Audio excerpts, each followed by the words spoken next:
Hello, my name's Katrina. Welcome to Sensation and Perception. We're going to go through the sensory systems that I guess house important parts, uh, that important systems that are vital for creating our senses and for us being able to feel, see, hear. Um, And so those systems can be part of our eyes, our ears, our nose, our skin, and they're responsible for the ability for our senses to develop, including smell, taste, and touch.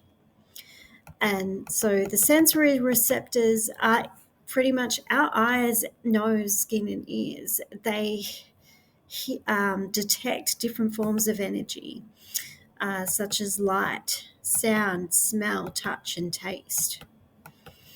And this is through like a really cool, sophisticated process. One is called transduction, when the receptors are triggered by a specific stimuli or stimulus. They are booted into action by a process called transduction. So transmission, we then use transmission to send an electrical signal to the brain where the stimuli is processed. And this is then coded. So our brain is like now realizing what this information is, what the message is coming to it and the body is.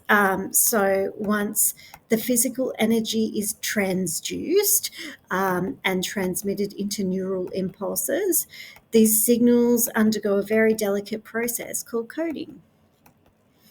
And so, yeah, these systems, like even our skin, where we can feel cuts, we can, I guess, we start to feel those sensations, and those are the initial, you know, data that we're getting, and it can feel quite sharp, and then.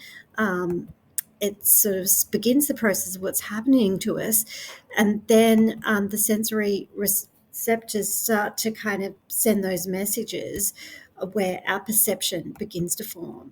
And so our perception could be very different to what's going on and what's in front of us. And we're only taking a small part of that.